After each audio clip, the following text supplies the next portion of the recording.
저는 독재자의 개였습니다. 10년 동안 저는 김정일의 등 뒤 5m를 지켰습니다. 허리춤에는 항상 장전된 권총이 있었고 눈은 주변의 모든 움직임을 추적했습니다. 김정일이 웃으면 저도 웃었습니다. 김정일이 화를 내면 저는 총을 뽑을 준비를 했습니다. 저는 그의 방패였습니다. 그의 그림자였습니다. 그의 개였습니다. 제 이름은 이영국입니다. 1978년 만 17세에 선발됐습니다. 당중앙위원회 호위부 6처. 일반 군인이 아니었습니다. 김정일 친위대였습니다. 대한민국으로 치면 대통령 경호실 최정예 요원. 하지만 북한에서는 그보다 훨씬 더 특별했습니다. 목숨을 거는 게 일상이었으니까요. 10년간 저는 그 자리를 지켰습니다. 그리고 1988년 탈북을 시도했습니다. 실패했습니다. 요덕 15호 관리소에서 5년을 보냈습니다. 2000년 다시 탈출했습니다. 성공했습니다. 대한민국으로 왔습니다. 지금부터 말씀드릴 이야기는 제가 직접 본 것들입니다. 김정일의 정수리 가마부터 그가 술에 취해 부하를 때리는 장면까지, 프랑스산 소고기를 개에게 먹이는 것부터 인민이 풀죽을 먹는 것까지 천국과 지옥을 모두 봤습니다. 그리고 깨달았습니다. 저는 신이 아니라 악마를 지키고 있었다는 것을. 왜 지금 이 증언을 하는가? 간단합니다. 김씨 왕조는 아직도 그대로입니다. 김정은은 할아버지, 아버지와 똑같은 짓을 하고 있습니다. 누군가는 말해야 합니다. 그 안이 어떤지, 그들이 누구인지, 왜 저들이 무너져야 하는지. 저는 그 안에 있었던 사람입니다. 10년 동안 독재자 옆에 서 있었던 사람입니다. 그래서 말합니다. 여러분이 이 영상을 끝까지 보신다면 구독과 좋아요를 부탁드립니다. 이런 증언은 쉽게 묻힐 수 있습니다. 최대한 많은 분들이 알아주셨으면 합니다. 그럼 시작하겠습니다. 1978년 제가 17살 소년에서 인간 병기로 바뀌기 시작한 날부터 1985년 어느 날 저녁, 저는 김정일 뒤에 서 있었습니다. 정확히 5m 거리였습니다. 더 가까이 서면 안 됩니다. 더 멀리 떨어져도 안 됩니다. 항상 5m. 이게 규칙이었습니다. 왜 5m였을까요? 3m면 너무 가까워서 김정일이 불편해합니다. 7m면 너무 멀어서 위급 상황에 대응 못합니다. 5m가 딱 적당했습니다. 그날 김정일은 평양의 한 특각, 별장에 있었습니다. 넓은 거실, 황금색 소파, 벽에는 김일성 주석 초상화, 창밖으로는 평양 야경이 보였습니다. 김정일은 소파에 앉아 있었습니다. 손에는 헤네시 코냑, 비싸기로 유명한 술이었습니다. 한 병에 수천 달러. 옆에는 여자 둘이 앉아 있었습니다. 기쁨조였습니다. 스물 초반으로 보였습니다. 예쁘게 화장하고 한복 같은 옷을 입고 김정일 양옆에 붙어 있었습니다. 김정일이 웃었습니다. 노래 불러. 여자들이 노래를 불렀습니다. 북한 가요였습니다. 목소리가 떨렸습니다. 저는 5m 뒤에 서 있었습니다. 표정 없이. 눈은 주변을 훑었습니다. 문, 창문, 김정일, 여자들, 다시 문. 제 손은 허리춤에 있었습니다. 권총이 있는 곳. 만약 문이 열리고 괴한이 들어오면 0.5초 안에 총을 뽑습니다. 1초 안에 사격합니다. 2초 안에 김정일을 엄폐시킵니다. 이게 제 일이었습니다. 그날 밤 김정일은 술을 많이 마셨습니다. 얼굴이 빨개졌습니다. 말이 많아졌습니다. 손이 거칠어졌습니다. 야, 너. 갑자기 옆에 있던 간부를 불렀습니다. 예, 장군님. 오늘 보고 형편없었어. 뭐 하는 거야? 죄송합니다. 죄송하다고. 죄송하면 다야? 김정일이 손을 들었습니다. 그리고 그 간부 머리를 때렸습니다. 간부가 고개를 숙였습니다. 아무 말도 안 했습니다. 김정일이 다시 때렸습니다. 탁, 탁, 나가. 예. 간부가 나갔습니다. 얼굴이 새빨갰습니다. 눈물인지 땀인지 모를 게 흘렀습니다. 저는 그걸 봤습니다. 표정 하나 안 바꾸고. 왜냐하면 저는 개였으니까요. 개는 주인의 행동을 판단하지 않습니다. 그냥 지킵니다. 그날 밤 11시쯤 김정일이 잠자리에 들었습니다. 저는 복도 밖에서 교대조를 기다렸습니다. 30분 후 교대조가 왔습니다. 저는 숙소로 돌아갔습니다. 침대에 누웠습니다. 천장을 봤습니다. 생각했습니다. 오늘도 무사히 넘어갔다. 그게 제가 매일 밤 하는 생각이었습니다. 내일도 무사할까? 다음 달도 무사할까? 내년도 무사할까? 왜 이런 생각을 했을까요? 왜냐하면 친위대는 언제든 죽을 수 있었으니까요. 호위 사령부에는 말이 있었습니다. 우리는 파리 목숨이다. 왜 파리일까요? 김정일 기분이 나쁜 날 누군가는 죽습니다. 이유 없이. 갑자기. 예를 들어 볼까요? 1982년쯤이었습니다. 제 선배 중 한 명이 있었습니다. 이름은 밝히지 않겠습니다. 30대 초반 남자였습니다. 고위 총국에서 7년 일했습니다. 어느 날 김정일이 평양 어느 공장을 시찰했습니다. 그 선배가 경호를 맡았습니다. 공장 안. 김정일이 걸어갔습니다. 노동자들이 박수를 쳤습니다. 갑자기 한 노동자가 앞으로 나왔습니다.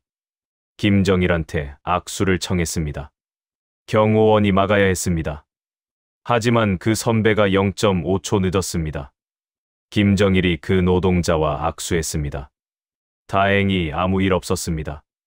하지만 시찰이 끝난 후 김정일이 말했습니다. 오늘 경호가 느슨했어. 그 한마디면 끝입니다. 다음 주 그 선배는 사라졌습니다. 어디로 갔는지 모릅니다. 강등됐는지, 재교육소에 갔는지, 수용소에 갔는지. 다만 한 가지는 확실했습니다. 다시는 못 봤습니다. 그래서 우리는 매 순간 긴장했습니다. 김정일이 걸으면 우리는 주변을 훑었습니다. 김정일이 차에 타면 우리는 경로를 확인했습니다. 김정일이 자면 우리는 복도를 지켰습니다. 스문의 시간 365일. 질수는 죽음이었습니다. 하지만 동시에 이건 특권이기도 했습니다. 우리는 평양 중심가에 살았습니다. 특급 배급을 받았습니다. 가족도 혜택을 받았습니다. 일반 인민은 굶고 있을 때 우리는 쌀과 고기를 먹었습니다. 왜냐하면 우리는 김정일의 목숨을 지키는 사람들이었으니까요. 하지만 그 특권은 목숨과 맞바꾼 것이었습니다. 우리는 인간이 아니었습니다. 도구였습니다. 방패였습니다. 개였습니다. 그날 밤 잠들기 전 문득 부모님 얼굴이 떠올랐습니다. 제가 평양으로 떠나던 날 어머니가 웃으며 말씀하셨습니다. 아들아, 잘 다녀와라. 수령님, 잘 모셔라. 아버지는 제 어깨를 두드리며 자랑스러워 하셨습니다. 우리 아들이 평양에 간다니. 영광이다. 그때 저는 정말 영광이라고 생각했습니다. 가슴이 벅찼습니다. 하지만 지금 이 침대에 누워서 생각합니다. 부모님은 제가 어디로 가는지 정말 아셨을까요? 17살 아들이 파리 목숨으로 살게 될 거라는 걸. 개로 살게 될 거라는 걸. 여러분은 궁금하실 겁니다. 왜 제가 계속 개라는 단어를 쓰는지 설명하겠습니다. 북한에서 개는 두 종류입니다. 하나는 일반 개, 들개. 북한 사람들은 이 개를 잡아먹습니다. 고기가 귀하니까요.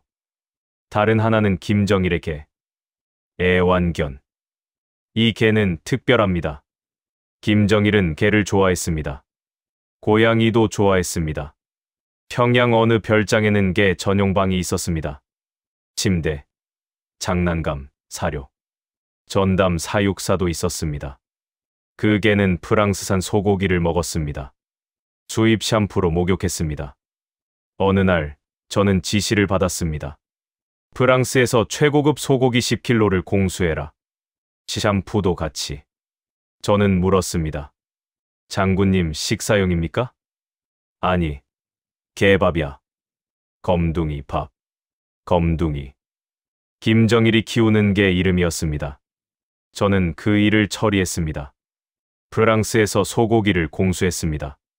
비행기로. 미와 수천 달러가 들었습니다. 그리고 그 고기는 개에게 갔습니다. 한 번은 이런 일이 있었습니다. 밤 11시쯤이었습니다. 김정일이 막 잠자리에 들었습니다.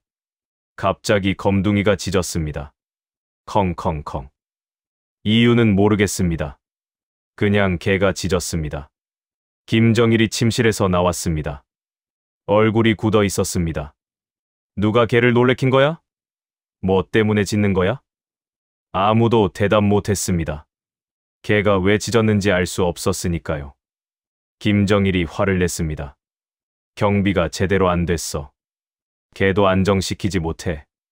다음 날 아침, 그날 밤 경비를 섰던 경호원 2명이 교체됐습니다. 교체 이후 장군님 애완견을 안정시키지 못함. 저는 그날 깨달았습니다. 이 별장에서는 개가 나보다 중요하다는 것을. 개가 짖으면 사람이 잘립니다. 사람이 다쳐도 아무도 신경 안 씁니다. 그게 호위총국의 현실이었습니다.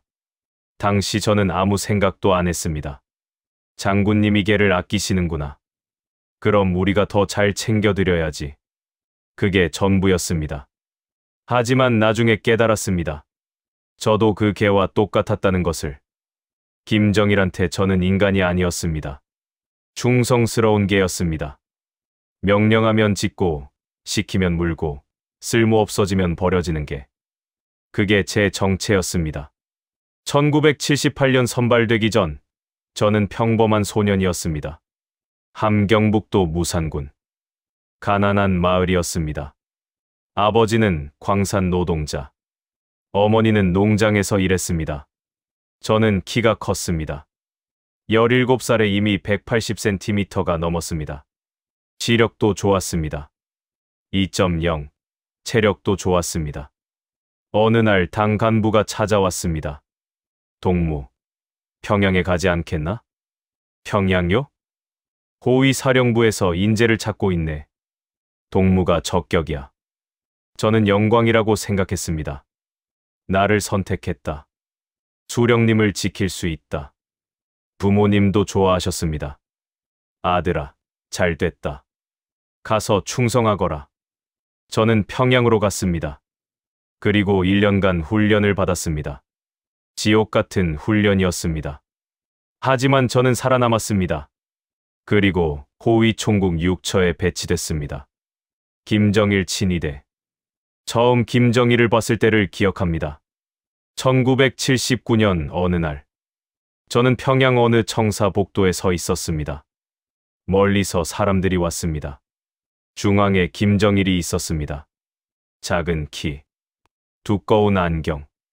TV에서 보던 그대로였습니다. 김정일이 제 앞을 지나갔습니다. 저는 차렷 자세로 경례했습니다. 김정일이 고개를 끄덕였습니다. 그게 전부였습니다. 하지만 그날 저는 흥분했습니다. 나는 지금 장군님을 봤다. 나는 특별한 사람이다. 10년 후 저는 깨달았습니다. 제가 특별한 게 아니라 그냥 도구였다는 것을. 10년간 저는 김정일을 가까이서 봤습니다. 5m 거리에서. 매일. 수도 없이. 그래서 압니다. 김정일이 어떤 사람이었는지.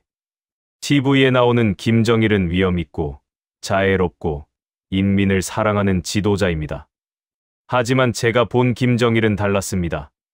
김정일은 작았습니다. 키가 160cm쯤 됐을까요? TV에서는 각도 때문에 크게 보였지만 실제로는 작았습니다. 머리는 항상 독특했습니다. 솟은 머리. 정수리에 가마가 있었습니다. 저는 그 가마를 봤습니다. 5m 뒤에서. 목소리는 약간 높았습니다. 날카로웠습니다.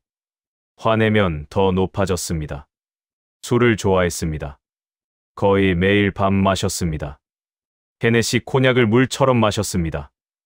여자를 좋아했습니다. 기쁨조가 항상 옆에 있었습니다. 바뀌었습니다. 몇 달에 한 번씩 담배를 피웠습니다. 고급 수입 담배였습니다. 그리고 의심이 많았습니다. 김정일은 밤마다 잠자리를 바꿨습니다. 오늘은 A 별장, 내일은 B 별장, 모레는 C 별장. 왜냐하면 암살을 두려워했으니까요. 누군가 자기를 죽이려 한다고 믿었습니다. 항상 경계했습니다. 잠잘 때도 경호원 2명이 문 밖에 서 있어야 했습니다. 그게 김정일이었습니다. 진이 아니었습니다. 겁쟁이였습니다. 하지만 동시에 무서웠습니다. 김정일은 한마디로 사람을 죽일 수 있었습니다. 저 사람 보기 싫어. 그 한마디면 끝입니다. 그 사람은 사라집니다. 가족도 사라집니다. 친척도 사라집니다. 연좌제였습니다. 그래서 김정일 주변 사람들은 모두 떨었습니다. 충성을 외쳤습니다. 목숨을 바치겠다고 맹세했습니다. 하지만 속으로는 두려워했습니다. 내가 언제 찍힐까? 내가 언제 버려질까? 저도 마찬가지였습니다. 탈북한 지 24년이 지났습니다. 2000년부터 지금까지 저는 대한민국에서 살았습니다. 처음 몇 년은 조용히 살았습니다. 공장에서 일했습니다. 숨어 지냈습니다. 왜냐하면 무서웠으니까요. 북한이 저를 찾을까봐. 실제로 탈북자 암살 시도도 있었습니다. 저는 항상 조심했습니다. 하지만 시간이 지나면서 생각했습니다. 이대로 숨어만 살 수는 없다. 내가 본 걸 말해야 한다. 그래서 책을 썼습니다. 나는 김정일 경호원이었다. 그리고 인터뷰를 했습니다. RFA, VOA, 여러 언론과. 하지만 여전히 부족하다고 느꼈습니다. 왜냐하면 젊은 세대는 책을 안 읽으니까요. 뉴스도 안 보니까요. 그래서 이렇게 영상으로 남깁니다. 제 증언이 왜 중요할까요? 김정은은 아버지 김정일과 똑같습니다. 할아버지 김일성과도 똑같습니다. 독재자는 세대가 바뀌어도 본질은 안 바뀝니다. 지금도 북한에는 경호원들이 김정은 뒤에 서 있습니다. 5m 거리에서. 지금도 북한에는 굶는 인민이 있고 호화 생활을 하는 김정은이 있습니다. 제가 본 것과 똑같습니다. 그래서 말합니다. 여러분이 북한을 이해하려면 그 안이 어땠는지 알아야 합니다. 저는 그 안에 있었던 사람입니다. 10년 동안. 그래서 증언합니다. 이 영상이 많은 분들에게 전달됐으면 좋겠습니다. 구독과 좋아요 부탁드립니다. 댓글도 남겨주십시오. 탈북민의 증언이 묻히지 않도록 여러분의 힘이 필요합니다. 마지막으로 한 가지만 여쭙겠습니다. 여러분에게 17살 아들이 있습니다. 어느 날 당에서 찾아옵니다. 평양에 가서 수령님을 모시게 됐습니다. 영광입니다. 여러분이라면 그 아들을 보내시겠습니까? 그때 저희 부모님은 영광이라고 생각하셨습니다. 자랑스러워하셨습니다. 웃으며 저를 보내주셨습니다. 하지만 10년 후 저는 개가 되어 있었습니다. 이게 북한입니다. 다음 챕터에서는 제가 어떻게 인간 병기로 만들어졌는지 말씀드리겠습니다. 선발 과정, 훈련, 세뇌. 17살 소년이 어떻게 살인 면허를 가진 경호원이 됐는지 들어보시겠습니까? 17살 소년이 살인 면허를 가진 경호원이 되는데 걸리는 시간은 1년입니다. 1년간 저는 인간이 아니라 무기로 만들어졌습니다. 1978년 봄, 저는 함경북도 무산군에서 평양으로 왔습니다. 기차로 12시간. 처음 보는 평양이었습니다. 높은 건물, 넓은 도로, 깨끗한 거리. 제가 살던 시골과는 완전히 달랐습니다. 버스를 타고 형제산구역으로 갔습니다. 호위사령부 훈련소였습니다. 문 앞에 당도했을 때 경비병이 저를 세웠습니다. 신분증. 저는 신분증을 내밀었습니다. 경비병이 확인했습니다. 그리고 문을 열어줬습니다. 들어갔습니다. 훈련소 안. 넓은 운동장. 병영 건물 여러 개. 멀리서 구보하는 사람들이 보였습니다. 한 교관이 저를 맞았습니다. 이영국 동무. 예. 따라오게. 날아갔습니다. 건물 안으로 들어갔습니다. 복도를 지나 한 방에 도착했습니다. 여기서 대기하게. 방 안에는 이미 젊은이들이 서너 명 있었습니다. 모두 제 또래였습니다. 17살에서 20살 사이로 보였습니다. 아무도 말하지 않았습니다. 그냥 서 있었습니다. 30분쯤 지났을까요? 문이 열렸습니다. 한 간부가 들어왔습니다. 40대쯤 됐을까요? 얼굴에 표정이 없었습니다. 동무들, 환영한다. 우리는 차렷 자세를 취했습니다. 동무들은 오늘부터 호위사령부 후보생이다. 앞으로 1년간 훈련을 받게 된다. 통과하면 김일성 주석님과 김정일 동지를 지키는 영광스러운 임무를 맡게 된다. 하지만 모두가 통과하지 못한다. 절반은 탈락한다. 각오하라. 그날부터 지옥이 시작됐습니다. 그날 밤 숙소 침대에 누웠습니다. 옆 침대에 같은 무산군 출신 김철수가 있었습니다. 영구가, 우리 같이 졸업하자. 그래, 철수야. 같이 하자. 우리는 그렇게 약속했습니다. 17살짜리 둘이서. 3개월 후 철수가 사라졌습니다. 아침 점호 때 그의 침대가 비어 있었습니다. 김철수 동무는 어디 갔습니까? 누군가 조심스럽게 물었습니다. 교관이 짧게 대답했습니다. 성분 문제로 탈락됐다. 나중에 몰래 들은 이야기로는 외삼촌이 1960년대 남한으로 월남했다는 게 뒤늦게 밝혀졌다고 했습니다. 철수는 몰랐습니다. 부모님도 숨겼습니다. 하지만 당은 알고 있었습니다. 그날 밤 저는 빈 침대를 보며 생각했습니다. 철수네 부모님은 지금 무슨 생각을 하실까? 아들이 영광스럽게 평양 갔다가 성분 때문에 쫓겨났다는 소식을. 그때는 그저 안타깝다고만 생각했습니다. 하지만 나중에 알았습니다. 우리가 서 있는 이 자리가 누군가의 인생을 언제든지 빼앗아 갈 수 있는 자리라는 걸. 첫 번째 관문 신체 검사. 훈련 전에 먼저 신체 검사가 있었습니다. 일반 신체 검사가 아니었습니다. 철저했습니다. 키를 쟀습니다. 저는 182cm였습니다. 합격선은 175cm 이상이었습니다. 몸무게를 쟀습니다. 75kg. 근육이 있어야 했습니다. 너무 마르거나 너무 뚱뚱하면 탈락이었습니다. 지력을 검사했습니다. 양쪽 눈 모두 2.0 이상이어야 했습니다.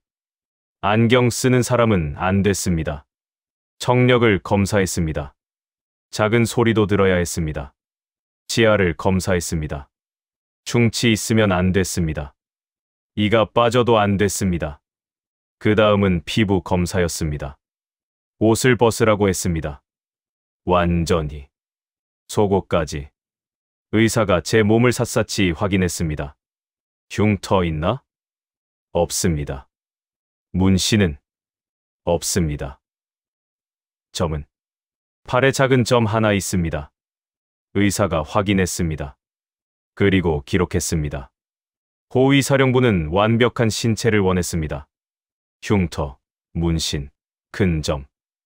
이런 게 있으면 안 됐습니다. 왜일까요? 김일성이나 김정일 옆에 서는 사람은 외모도 완벽해야 했습니다. TV에 나올 수도 있었습니다. 인민이 봤을 때 흠잡을 데 없어야 했습니다. 그래서 몸에 표시가 있으면 안 됐습니다. 저는 다행히 통과했습니다. 두 번째 관문 성분 조사. 신체 검사 다음은 성분 조사였습니다. 성분. 북한에서 가장 중요한 것 중 하나입니다. 성분이란 가족 배경입니다. 할아버지부터 시작해서 팔촌까지 전부 조사합니다. 누가 친일파였나? 누가 지주였나? 누가 월남했나? 누가 반동 사상을 가졌나? 이런 게 하나라도 있으면 안 됩니다.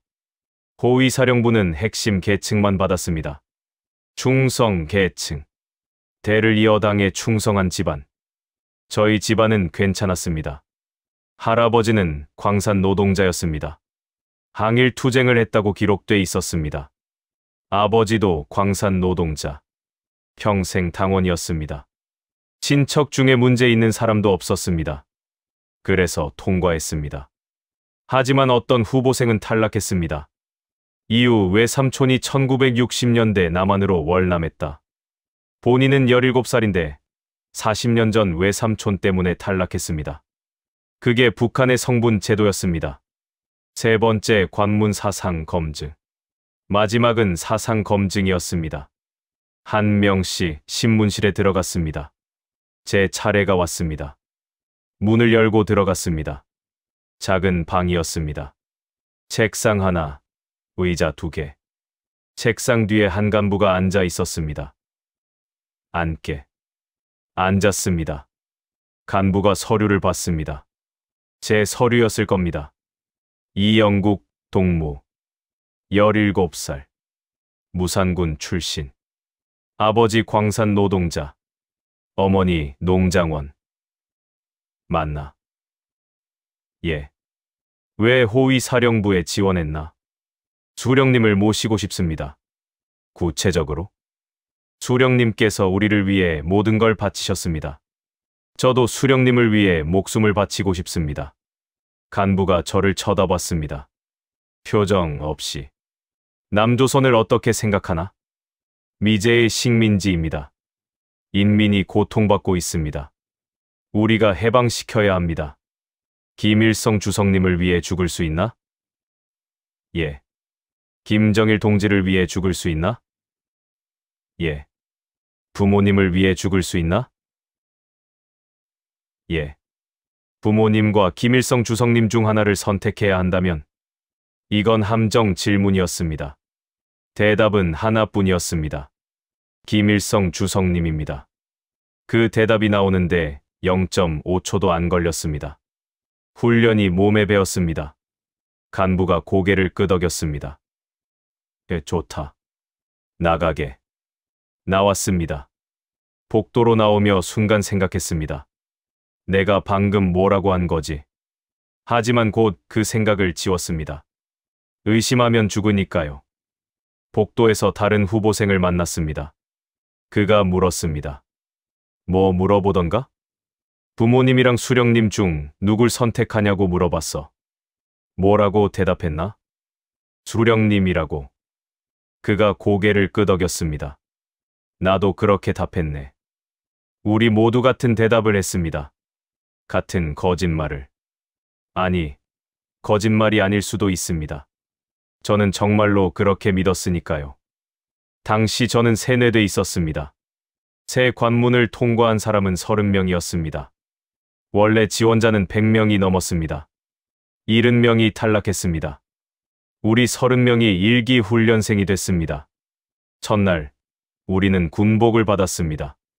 일반 군복이 아니었습니다. 특수 군복이었습니다. 독일산 천으로 만든 거였습니다.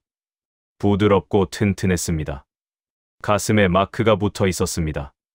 김정일 동지를 목숨으로 호위하자. 이 마크를 단 사람은 전국에 몇천 명밖에 안 됐습니다. 호위사령부 소속만 달 수 있었습니다. 저는 그 군복을 입으며 생각했습니다. 이제 나는 특별한 사람이다. 다음 날부터 훈련이 시작됐습니다. 새벽 4시 기상. 세면 5분. 식사 10분. 5시 운동장 집합. 교관이 앞에 섰습니다. 오늘부터 동무들은 인간 병기가 된다. 알았나? 예. 달려. 10km 구보가 시작됐습니다. 처음엔 다들 잘 뛰었습니다. 하지만 5km쯤 가니 숨이 찼습니다. 7km쯤 가니 다리가 풀렸습니다. 누군가 쓰러졌습니다. 교관이 소리쳤습니다. 일어나. 그가 일어나려 했습니다. 하지만 다리에 힘이 없었습니다. 못 일어나나? 죄송합니다. 나가. 탈락이다. 첫날 한 명이 탈락했습니다. 우리는 계속 뛰었습니다. 10km를 마치고 운동장에 돌아왔을 때 저는 토할 것 같았습니다. 다리가 떨렸습니다. 하지만 멈출 수 없었습니다. 교관이 소리쳤습니다. 팔굽혀펴기 100개. 바닥에 엎드렸습니다. 팔굽혀펴기를 시작했습니다. 하나, 둘, 셋. 50개쯤 가니 팔이 떨렸습니다. 70개쯤 가니 더 이상 못할 것 같았습니다. 하지만 했습니다. 100개. 끝까지. 윗몸 일으키기 100개. 했습니다. 스쿼트 100개. 했습니다. 아침 7시. 식사 시간이었습니다. 식당으로 갔습니다. 밥과 국, 김치가 나왔습니다. 고기는 없었습니다. 급하게 먹었습니다. 10분 안에. 그리고 다시 훈련장으로. 오전에는 격투수를 배웠습니다. 태권도, 유도, 권투. 섞여 있었습니다. 교관이 시범을 보였습니다. 저기 칼로 찌른다. 이렇게 막는다. 교관이 칼을 휘둘렀습니다. 보조 교관이 막았습니다. 손목을 꺾었습니다. 칼이 떨어졌습니다. 목을 쳤습니다. 죽는다. 알겠나? 예. 해봐라. 2명씩 짝을 지었습니다. 연습했습니다. 처음엔 서툴렀습니다. 하지만 1달, 2달 지나니 익숙해졌습니다. 어느 날 교관이 말했습니다. 이제 실전이다. 화강암 벽돌 하나를 가져왔습니다. 이걸 깬다. 손으로요? 그래. 손으로. 맨손으로. 불가능해 보였습니다. 하지만 교관이 시범을 보였습니다. 호흡을 가다듬었습니다. 손을 들었습니다. 내리쳤습니다. 탁. 벽돌이 두 쪽으로 갈라졌습니다. 우리는 입을 벌렸습니다.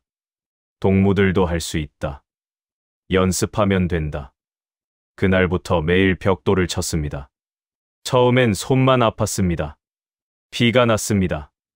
하지만 계속했습니다. 3개월 후 저도 벽돌을 깰 수 있었습니다. 손이 굳은 살 투성이가 됐습니다. 하지만 강해졌습니다. 오후에는 사격 훈련이었습니다. 권총, 소총, 기관총 모두 배웠습니다. 처음 권총을 잡았을 때를 기억합니다. 무거웠습니다. 차갑습니다. 교관이 말했습니다. 이게 동무들 목숨이다. 잘 다뤄라. 사격장으로 갔습니다. 표적이 50m 앞에 있었습니다. 쏴봐라. 방아쇠를 당겼습니다. 탕. 빗나갔습니다. 다시. 탕. 또 빗나갔습니다. 처음엔 다들 못 맞췄습니다. 하지만 매일 연습했습니다. 1달, 2달, 석 달. 6개월 후 저는 50m에서 10발 쏘면 8발은 맞췄습니다. 교관이 말했습니다. 이제 움직이는 표적이다. 표적이 좌우로 움직였습니다. 맞춰라. 처음엔 어려웠습니다. 하지만 적응했습니다. 1년 후 저는 백발백중이었습니다. 움직이는 표적도, 멀리 있는 표적도, 어두운 곳의 표적도 맞췄습니다. 그때 교관이 말했습니다. 이제 사람을 쏠 준비가 됐다. 훈련 중 가장 힘든 건 체력이 아니었습니다. 사상 교육이었습니다. 매주 금요일 저녁 사상 학습 시간이 있었습니다. 전원이 한 강당에 모였습니다. 앞에 교관이 섰습니다. 동무들, 오늘은 충성심에 대해 배운다. 칠판에 글자를 썼습니다. 목숨보다 중요한 것 수령님. 동무들은 누구를 위해 존재하나? 수령님. 동무들의 목숨은 누구 것인가? 수령님 것입니다. 부모님이 위험하고 김일성 주석님이 위험하다. 누굴 먼저 구하나? 김일성 주석님. 이런 교육을 매주 받았습니다. 처음엔 이상했습니다. 부모님보다 수령님이 중요하다니. 하지만 계속 듣다 보니 익숙해졌습니다. 아니, 믿게 됐습니다. 수령님은 우리 모두의 아버지다. 수령님이 없으면 우리도 없다. 수령님을 위해 죽는 건 영광이다. 이렇게 생각하게 됐습니다. 어느 날, 한 훈련생이 질문했습니다. 교관 동지, 그런데 왜 우리 인민은 굶주립니까? 수령님이 우리를 사랑하신다면서요. 강당이 조용해졌습니다. 교관이 그 훈련생을 쳐다봤습니다. 나와라. 그가 앞으로 나갔습니다. 지금 무슨 말을 한 건가? 저는 궁금해서. 수령님을 의심하는 건가? 아닙니다. 그럼 왜 그런 질문을 하나? 나가라. 재교육이 필요하다. 그는 나갔습니다. 다음 주부터 안 보였습니다. 우리는 그를 다시 보지 못했습니다. 그날 이후 아무도 질문하지 않았습니다. 우리는 시키는 대로 외쳤습니다. 김일성 주석님 만세, 김정일 동지 만세, 목숨으로 호위하겠습니다. 그리고 정말로 믿었습니다. 아니, 믿는 척했습니다. 아니, 믿는 척하다가 정말 믿게 됐습니다. 이게 세뇌였습니다. 1년이 지났습니다. 30명 중 18명이 남았습니다. 12명이 탈락했습니다. 체력 부족, 사상 문제, 부상, 포기. 이유는 다양했습니다. 우리 18명이 졸업식을 맞았습니다. 1979년 봄이었습니다. 평양 어느 대강당. 우리는 새 군복을 입고 섰습니다. 가슴에는 마크가 빛났습니다. 김정일 동지를 목숨으로 호위하자. 단상에 김정일이 올라왔습니다. 처음 보는 김정일이었습니다. 작은 키, 두꺼운 안경. 하지만 위험이 있었습니다. 동무들 고생했습니다. 우리는 박수를 쳤습니다. 동무들은 이제 조선민주주의인민공화국의 방패입니다. 나를 지키고 수령님을 지키고 인민을 지키는 영광스러운 임무를 맡았습니다. 박수. 절대 실수하지 마십시오. 동무들의 실수는 곧 수령님의 위험입니다. 박수. 목숨을 바치십시오. 주저없이. 우리는 소리쳤습니다. 예. 졸업 후 저는 호위사령부 6처에 배치됐습니다. 김정일 친위대. 제 꿈이 이루어진 순간이었습니다. 하지만 동시에 제 인생이 끝난 순간이기도 했습니다. 저는 이제 인간이 아니었습니다. 개였습니다. 독재자의 개. 다음 챕터에서는 그 개가 어떤 세상을 봤는지 말씀드리겠습니다. 김정일의 별장. 술과 여자와 광기의 밤. 그리고 저는 그 모든 걸 5m 뒤에서 지켜봤습니다. 들어보시겠습니까? 1979년 겨울, 저는 처음으로 김정일의 별장에 들어갔습니다. 1년 전 흙바닥에서 팔굽혀펴기를 하던 제가 이제 황금색 카페 뒤를 걷고 있었습니다. 그날 오후, 갑자기 호출을 받았습니다. 이영국 동무, 오늘 밤 대성산 특각 경호. 예, 대성산 특각. 평양 외곽에 있는 김정일 전용 별장이었습니다. 저는 군복을 다시 확인했습니다. 먼지 하나 없이 깨끗한지, 구두는 반짝이는지, 권총은 장전됐는지, 모든 게 완벽했습니다. 차를 탔습니다. 검은색 승용차. 창문은 선팅이 돼 있었습니다. 밖에서는 안이 안 보였습니다. 운전기사가 출발했습니다. 평양 시내를 벗어났습니다. 산으로 들어갔습니다. 도로는 좁았지만 깨끗했습니다. 일반인은 다닐 수 없는 길이었습니다. 30분쯤 달렸을까요? 정문이 보였습니다. 경비병이 차를 세웠습니다. 신분증을 확인했습니다. 통과했습니다. 다시 5분쯤 더 들어갔습니다. 별장이 나타났습니다. 차에서 내렸습니다. 눈앞에 거대한 건물이 있었습니다. 2층짜리 한옥 형태였습니다. 하지만 일반 한옥이 아니었습니다. 규모가 훨씬 컸습니다. 기와는 윤이 났습니다. 문은 황금색으로 칠해져 있었습니다. 주변에는 정원이 있었습니다. 소나무, 연못, 돌다리. 마치 옛날 왕의 궁전 같았습니다. 겨울인데도 정원은 깨끗했습니다. 눈이 쌓이지 않았습니다. 아마 사람들이 치웠을 겁니다. 들어오게. 선임 경호원이 저를 불렀습니다. 따라 들어갔습니다. 현관문을 열자 따뜻한 공기가 느껴졌습니다. 난방이 빵빵했습니다. 훈련소에서는 난방이 약했습니다. 겨울에도 추웠습니다. 하지만 여기는 달랐습니다. 마치 봄 같았습니다. 신발을 벗었습니다. 실내화로 갈아 신었습니다. 복도를 걸었습니다. 바닥은 황금색 카펫이 깔려 있었습니다. 발이 푹푹 들어갔습니다. 부드러웠습니다. 벽에는 그림이 걸려 있었습니다. 산수화. 비싼 것처럼 보였습니다. 천장은 높았습니다. 샹들리에가 매달려 있었습니다. 반짝였습니다. 저는 1년 전을 떠올렸습니다. 흙바닥 훈련장. 차가운 시멘트 바닥 숙소. 얇은 이불. 그곳에서 여기까지. 1년 만에. 저는 이렇게 생각했습니다. 이게 특권이구나. 이게 평양의 중심이구나. 선임 경호원이 저를 복도 끝으로 데려갔습니다. 큰 거실이 있었습니다.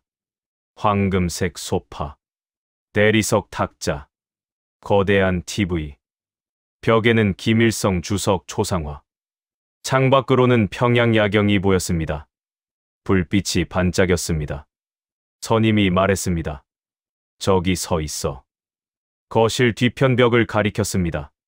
소파에서 5m 거리. 거기가 내 자리야. 예. 장군님이 오시면 움직이지 마. 표정 짓지 마. 눈으로 주변만 봐. 알겠나? 예. 절대 실수하지 마. 한 번 실수하면 끝이야. 명심하겠습니다. 선임이 나갔습니다. 저는 벽 앞에 섰습니다. 차렷 자세. 손은 뒤로. 눈은 정면. 30분쯤 기다렸습니다. 다리가 아팠습니다. 하지만 움직이지 않았습니다. 문이 열렸습니다. 김정일이 들어왔습니다. 김정일은 혼자가 아니었습니다. 여자 둘이 따라왔습니다. 기쁨조였습니다. 20 초반으로 보였습니다. 예쁘게 화장했습니다. 한복 같은 옷을 입었습니다. 붉은색, 분홍색. 김정일은 소파에 앉았습니다. 여자들은 양옆에 앉았습니다. 곧 부하 간부 서너 명이 들어왔습니다. 모두 정장을 입었습니다. 탁자 위에 술병이 놓였습니다. 헤네시 코냑이었습니다. 검은색 라벨에 금색 글씨. 고급스러워 보였습니다. 간부 한 명이 술을 따랐습니다. 잔을 김정일에게 건넸습니다. 김정일이 잔을 들었습니다. 건배. 모두 잔을 들었습니다. 건배. 술을 마셨습니다. 저는 5m 뒤에 서 있었습니다. 표정 없이. 눈은 주변을 훑었습니다. 문, 창문, 김정일, 여자들, 간부들, 다시 문. 귀는 밖에 소리를 들었습니다. 복도, 정원, 입구. 손은 허리춤에 있었습니다. 권총이 있는 곳. 훈련이 몸에 배었습니다. 시간이 지났습니다. 김정일은 술을 계속 마셨습니다. 한 병이 비었습니다. 새 병이 왔습니다. 얼굴이 빨개졌습니다. 목소리가 커졌습니다. 노래 불러. 여자들이 노래를 불렀습니다. 북한 가요였습니다. 장군님 은혜는 하늘 같아. 김정일이 웃었습니다. 잘한다. 또 불러. 여자들이 또 불렀습니다. 김정일은 담배를 피웠습니다. 수입 담배였습니다. 연기가 퍼졌습니다. 간부들도 마셨습니다. 하지만 김정일보다는 적게 마셨습니다. 한 간부가 웃으며 말했습니다. 장군님, 오늘 기분이 좋으십니까? 좋지. 오늘 남조선 소식 들었나? 예, 장군님. 그 괴뢰 정권 놈들 곧 무너질 거야. 당연합니다. 장군님 영도 아래서는 모든 게 성공합니다. 김정일이 술잔을 들었습니다. 우리가 이긴다. 반드시. 만세. 모두 박수를 쳤습니다. 저는 그 장면을 봤습니다. 그리고 생각했습니다. 장군님은 정말 위대하구나. 저렇게 남조선을 걱정하시는구나. 당시 저는 그렇게 믿었습니다. 밤 11시쯤이었습니다. 김정일은 이미 술을 많이 마셨습니다. 갑자기 한 간부를 쳐다봤습니다. 야, 너. 예, 장군님. 오늘 보고서 봤어. 엉망이던데. 간부의 얼굴이 굳었습니다. 죄송합니다. 죄송하다고. 그래서 되는 거야? 다시 작성하겠습니다. 다시. 처음부터 제대로 했어야지. 김정일이 술잔을 탁자에 내려놓았습니다. 쿵. 소리가 컸습니다. 일어나. 간부가 일어났습니다. 김정일이 손을 들었습니다. 탁. 간부 머리를 때렸습니다. 간부는 고개를 숙였습니다. 아무 말도 안 했습니다. 김정일이 다시 때렸습니다. 탁. 탁. 이 새끼가. 일을 이따위로 해? 죄송합니다. 나가. 보기 싫어. 예. 간부가 나갔습니다. 얼굴이 새빨갰습니다. 거실이 조용해졌습니다. 김정일이 다시 술을 마셨습니다. 분위기가 무거웠습니다. 옆에 있던 여자가 조심스럽게 말했습니다. 장군님, 기분 푸십시오. 김정일이 웃었습니다. 그래. 기분 풀어야지. 다시 술잔을 들었습니다. 건배. 분위기가 다시 풀렸습니다. 저는 5미터 뒤에서 그 모든 걸 봤습니다. 표정 하나 안 바꾸고. 그리고 생각했습니다. 저 간부가 일을 못한 거구나. 장군님은 엄격하시구나. 의심하지 않았습니다. 자정이 지났습니다. 김정일이 일어났습니다. 오늘은 이만. 예, 장군님. 모두 일어났습니다. 인사했습니다. 김정일이 나갔습니다. 여자들이 따라갔습니다. 간부들도 나갔습니다. 저는 자리를 지켰습니다. 교대조가 올 때까지. 30분 후 교대조가 왔습니다. 수고했네. 예. 저는 숙소로 돌아갔습니다. 침대에 누웠습니다. 피곤했습니다. 하지만 잠이 안 왔습니다. 오늘 본 것들이 머릿속을 스쳤습니다. 황금색 카페, 샹들리에, 헤네시 코냐, 기쁨조, 평양 야경. 1년 전 저는 무산군 시골 소년이었습니다. 지금 저는 김정일 옆에 서 있는 경호원이었습니다. 저는 웃었습니다. 나는 성공했다. 나는 특별한 사람이 됐다. 그날 밤, 저는 행복했습니다. 그 후 저는 여러 별장을 다녔습니다. 평양 대성산 특가, 원산 명사심리 별장, 묘양산 특가, 평양 시내 만수대 별장. 김정일은 별장을 자주 바꿨습니다. 왜일까요? 보안 때문이었습니다. 한 곳에 오래 있으면 위험했습니다. 암살 위험. 그래서 일주일에 2~3번씩 옮겼습니다. 우리 경호원들도 따라 움직였습니다. 각 별장은 비슷했습니다. 고급스러운 인테리어, 황금색 장식, 대리석, 바닥, 고급 가구. 하지만 조금씩 달랐습니다. 어떤 곳은 산속에 있었습니다. 조용했습니다. 어떤 곳은 바닷가에 있었습니다. 파도 소리가 들렸습니다. 어떤 곳은 평양 시내에 있었습니다. 야경이 아름다웠습니다. 모든 별장에 공통점이 하나 있었습니다. 일반 인민은 절대 못 가는 곳이었습니다. 어느 날 원산 별장에 갔습니다. 그날 거실에 처음 보는 게 있었습니다. 개였습니다. 검은색 개. 중형견. 품종은 모르겠습니다. 외국 품종 같았습니다. 개는 소파 옆 쿠션에 누워 있었습니다. 김정일이 들어왔습니다. 개를 봤습니다. 검둥아. 개가 꼬리를 흔들었습니다. 김정일이 개 머리를 쓰다듬었습니다. 잘 있었나? 개가 킁킁거렸습니다.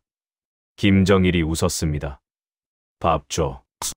누군가 개 밥을 가져왔습니다. 금속 그릇에 담긴 고기였습니다. 개가 먹었습니다. 저는 5미터 뒤에서 지켜봤습니다. 장군님은 동물도 아끼시는구나. 그렇게 생각했습니다. 그날 이후 검둥이는 자주 보였습니다. 김정일이 가는 곳마다 따라왔습니다. 며칠 후 선임 경호원이 저에게 말했습니다.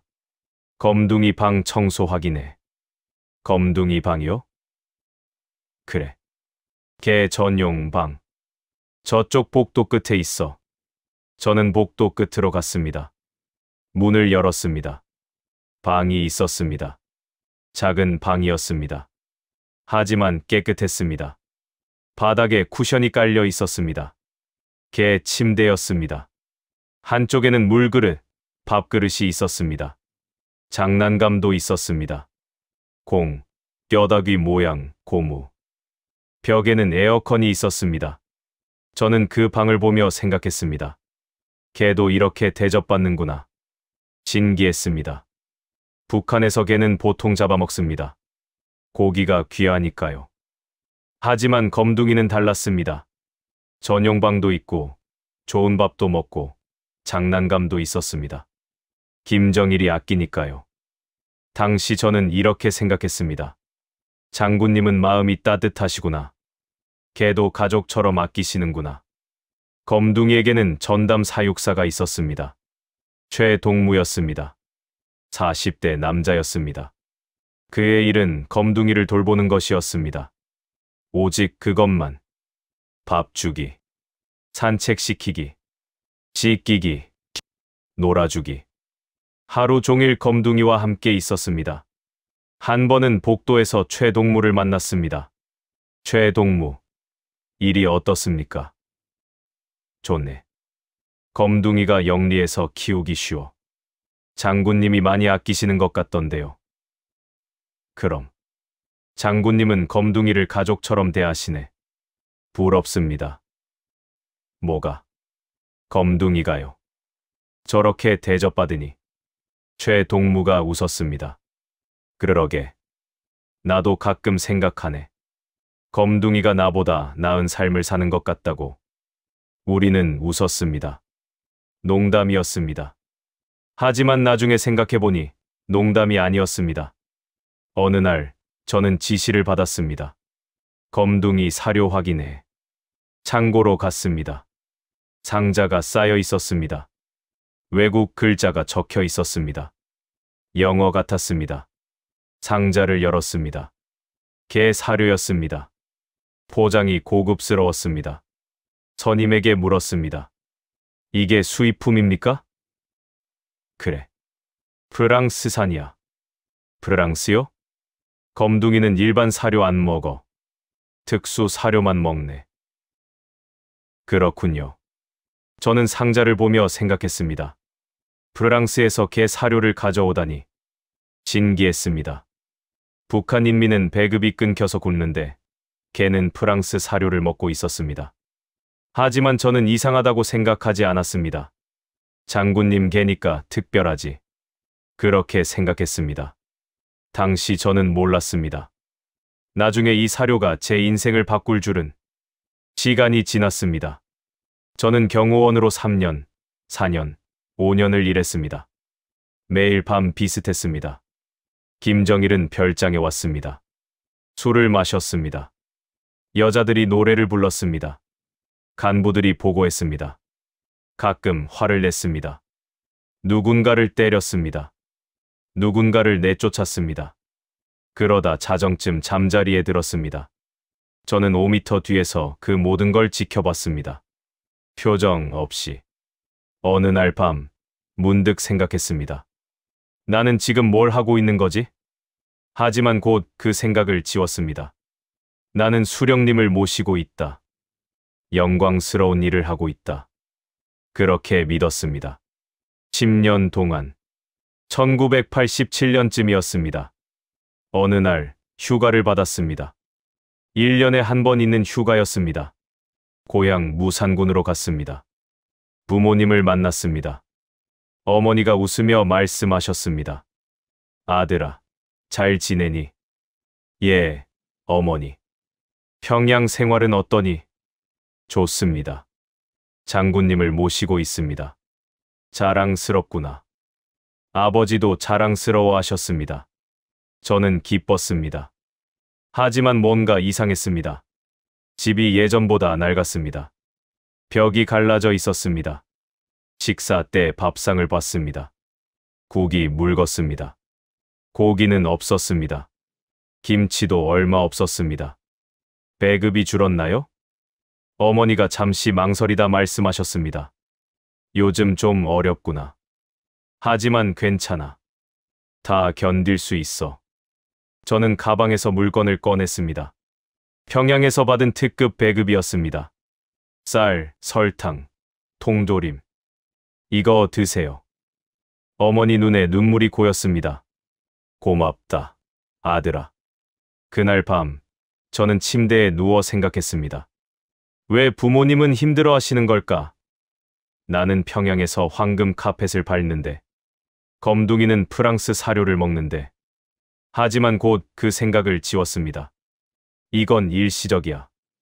곧 나아질 거야. 그렇게 믿었습니다. 하지만 나아지지 않았습니다.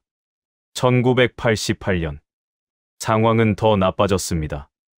그리고 그해, 저는 결정적인 사건을 목격했습니다. 프랑스산 소고기를 개에게 먹이는 것을.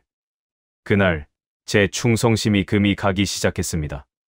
그 이야기는 다음 챕터에서 말씀드리겠습니다. 들어보시겠습니까? 1988년 봄. 제 인생이 바뀐 날은 평범하게 시작됐습니다. 그날 아침, 호위부 사무실로 호출됐습니다. 책임자가 저를 불렀습니다. 이영국 동무. 예. 오늘 특별 임무가 있네. 말씀하십시오. 책임자가 메모지를 건넸습니다. 프랑스에서 최고급 소고기를 공수하게. 10kg. 샴푸도 함께. 저는 메모를 봤습니다. 장군님 식사용입니까? 아니. 그럼. 검둥이 밥이야. 저는 잠시 멈췄습니다. 개 밥입니까? 그래. 검둥이가 요즘 식욕이 없다더군. 장군님이 걱정하시네. 최고급 소고기로 입맛을 돋우라고 하셨어. 알겠습니다. 메모를 받았습니다. 나왔습니다. 복도를 걸으며 생각했습니다. 프랑스산 소고기. 개 밥. 뭔가 이상했습니다. 하지만 곧 생각을 지웠습니다. 장군님이 아끼는 개니까. 당연하지. 3일 후 소고기가 도착했습니다. 공항에서 특별 차량으로 운송됐습니다. 아이스박스에 담겨 있었습니다. 꽁꽁 얼려져 있었습니다. 포장을 열어봤습니다. 붉은색 고기였습니다. 마블링이 선명했습니다. 고급스러워 보였습니다. 옆에 있던 선임이 말했습니다. 저게 한 덩이에 얼마인지 아나? 모르겠습니다. 미화로 수백 달러야. 저 10kg이면 수천 달러지. 많군요. 그래. 우리 1년 월급보다 비싸. 고기는 원산 별장으로 보내졌습니다.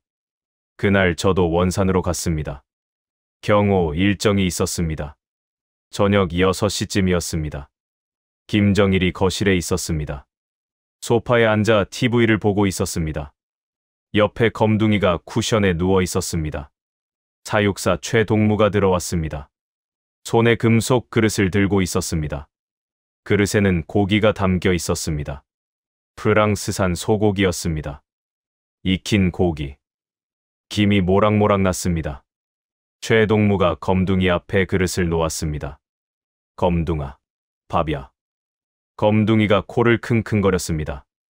고기를 봤습니다. 하지만 먹지 않았습니다. 김정일이 쳐다봤습니다. 왜 안 먹어? 최동무가 말했습니다.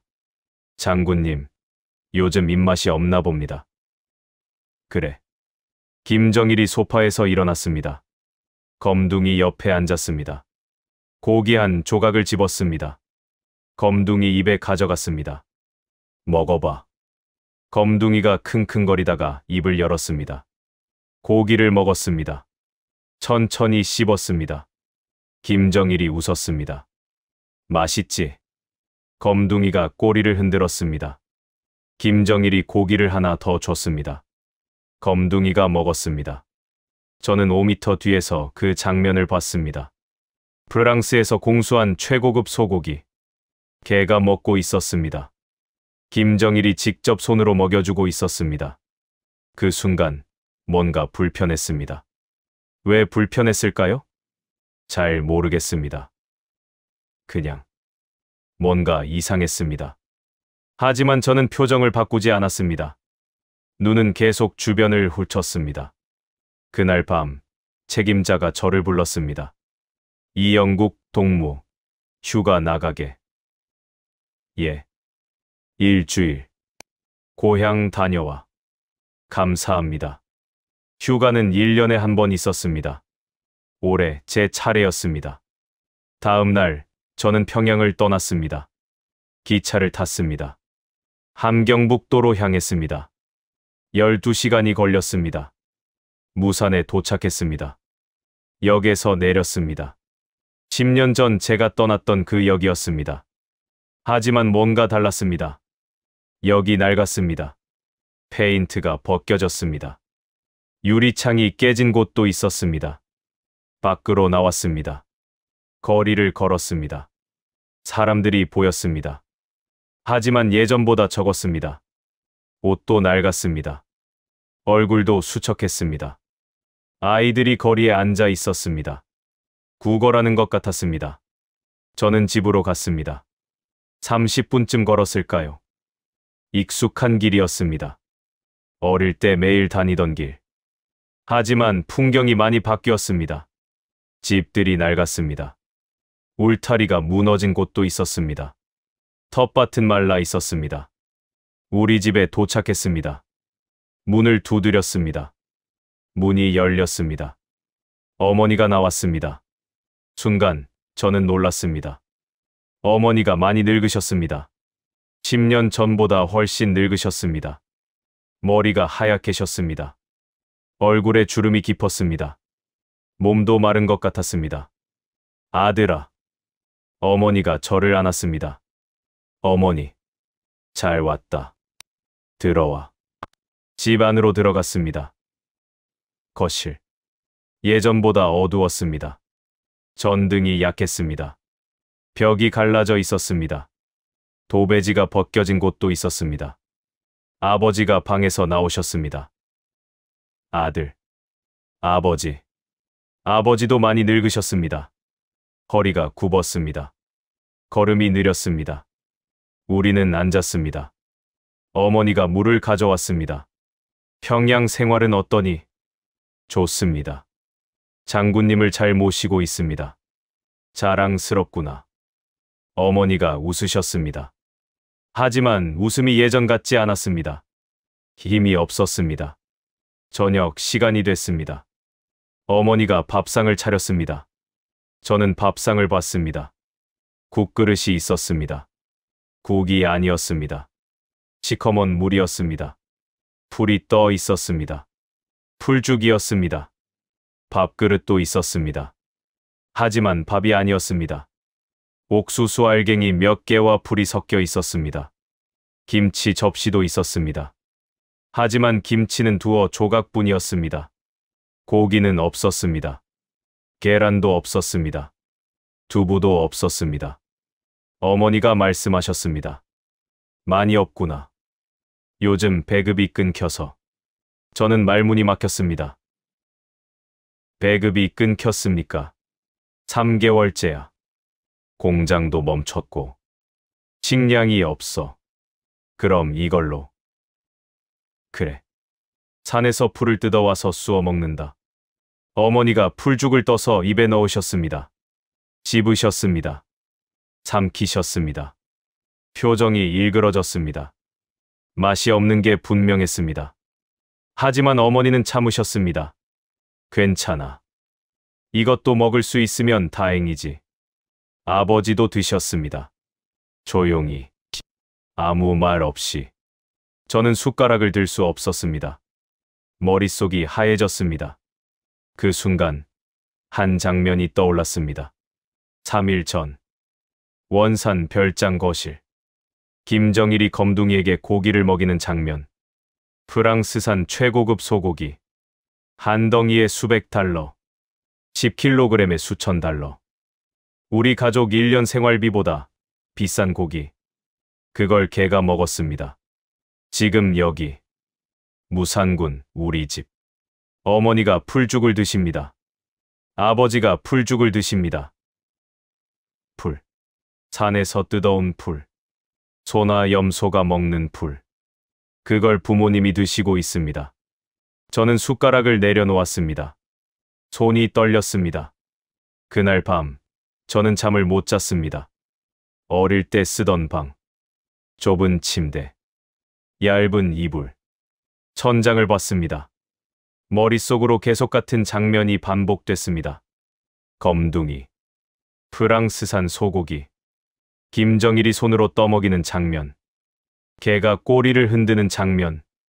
그리고 어머니. 풀죽. 시커먼 물. 표정을 일그러뜨리며 삼키는 모습. 문득 깨달았습니다. 내 부모님은 개만도 못하구나. 김정일에게. 검둥이는 가족이었습니다.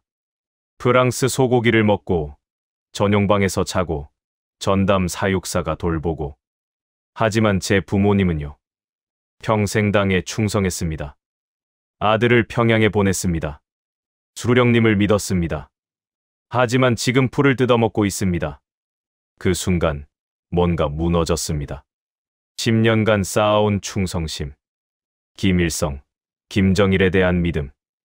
위대한 수령님, 자애로운 장군님. 모든 게 거짓말이었습니다. 분노. 잠에서 깼습니다. 새벽 4시였습니다. 밖으로 나갔습니다. 마당에 섰습니다. 차가운 바람이 불었습니다. 별이 보였습니다. 저는 하늘을 봤습니다. 분노가 치밀었습니다. 처음 느끼는 분노였습니다. 김정일을 향한 분노. 10년 동안 저는 그를 지켰습니다. 목숨 걸고 지켰습니다. 5m 뒤에서 그가 술 마시는 것도 봤습니다. 여자들과 노래하는 것도 봤습니다. 부하를 때리는 것도 봤습니다. 개에게 소고기를 먹이는 것도 봤습니다. 하지만 저는 아무 말도 안 했습니다. 장군님이시니까. 위대하시니까. 수령님이시니까. 그렇게 믿었습니다. 하지만 지금 깨달았습니다. 그는 위대하지 않았습니다. 그냥 인간 쓰레기였습니다. 제 부모님보다 개를 더 아끼는. 인민은 굶겨 죽이면서 자기 개는 최고급 고기를 먹이는 그런 인간. 그날부터 저는 결심했습니다. 도망가야 한다. 평양으로 돌아가면 또다시 5m 뒤에 서야 합니다. 김정일을 지켜야 합니다. 검둥이가 소고기 먹는 걸 봐야 합니다. 그러는 동안 제 부모님은 여기서 풀을 뜯어먹습니다. 친척들도 굶습니다. 이웃들도 죽어갑니다. 저는 그걸 알면서도 김정일을 지켜야 합니다. 못하겠습니다. 더 이상은 못하겠습니다. 10년 동안 개처럼 살았습니다. 이제 그만하고 싶습니다. 휴가 마지막 날 밤이었습니다. 어머니가 말씀하셨습니다. 아들아, 내일 평양 가지? 예. 조심해서 가거라. 장군님, 잘 모셔라. 예. 어머니는 모르셨습니다. 제가 도망갈 생각을 하고 있다는 걸. 제가 탈북을 계획하고 있다는 걸. 만약 성공하면 어머니를 다시 못 볼 거라는 걸. 만약 실패하면 어머니도 연좌제로 잡혀갈 거라는 걸. 저는 어머니를 안았습니다. 어머니, 사랑합니다. 갑자기 왜 그러니? 그냥요. 말씀드리고 싶어서. 어머니가 웃으셨습니다. 우리 아들 다 컸네. 그날 밤, 저는 어머니 얼굴을 오래 봤습니다. 마지막이 될지도 모른다고 생각하며 다음 날 평양으로 돌아갔습니다. 기차 안에서 창밖을 봤습니다. 북한 풍경이 지나갔습니다. 논, 밭, 마을, 산. 모든 게 황폐했습니다. 사람들은 야위었습니다. 아이들은 거리에 앉아 있었습니다. 저는 생각했습니다. 이게 위대한 수령님의 나라인가? 이게 인민의 낙원인가? 거짓말이었습니다. 지옥이었습니다. 그리고 저는 지옥의 문지기였습니다. 10년 동안 평양에 도착했습니다. 다음 날 다시 근무에 복귀했습니다. 원산 별장으로 갔습니다. 김정일이 거실에 있었습니다. 검둥이가 옆에 있었습니다. 저는 5m 뒤에 섰습니다. 김정일이 검둥이 머리를 쓰다듬었습니다. 검둥이가 꼬리를 흔들었습니다. 저는 그 장면을 봤습니다. 그리고 생각했습니다. 내 부모님은 지금 풀죽을 먹고 계신다. 분노가 치밀었습니다. 하지만 표정을 바꾸지 않았습니다. 손은 허리춤에 있었습니다. 권총이 있는 곳. 한순간 생각이 스쳤습니다. 지금 총을 뽑으면, 하지만 곧 지웠습니다. 불가능했습니다. 대신 다른 방법을 생각했습니다. 탈북. 1988년 가을. 저는 탈북을 시도했습니다. 국경 근처로 발령을 요청했습니다. 핑계를 만들었습니다. 기회를 엿봤습니다. 어느 날 밤 두만강을 건넜습니다. 하지만 실패했습니다. 중국 공안에 잡혔습니다. 북한으로 송환됐습니다. 재판을 받았습니다. 반역죄, 조국 배신죄, 판결 요덕 15호 관리소 15년형. 저는 요덕으로 갔습니다. 황금 카펫에서 시멘트 바닥으로, 김정일 5m 뒤에서 수용소 막사로, 독재자의 개에서 수인 번호로, 추락이었습니다. 그날 이후 요덕에서 5년을 보냈습니다. 94kg에서 58kg이 됐습니다. 쥐를 잡아먹었습니다. 뱀도 잡아먹었습니다. 살고 싶었습니다. 그게 전부였습니다. 하지만 한 가지는 후회하지 않았습니다. 도망친 것. 만약 도망치지 않았다면 저는 여전히 5m 뒤에 서 있을 겁니다. 김정일을 지키고 있을 겁니다. 검둥이가 소고기 먹는 걸 보고 있을 겁니다. 부모님이 풀죽 먹는 걸 알면서도 그건 더 끔찍한 지옥이었을 겁니다. 지금 이 영상을 보시는 분들께 묻고 싶습니다. 여러분 부모님이 풀죽을 드신다면 어떻겠습니까? 여러분 자식이 굶주린다면 어떻겠습니까? 그런데 독재자는 개에게 프랑스산 소고기를 먹입니다. 이게 북한입니다. 김정은도 마찬가지입니다.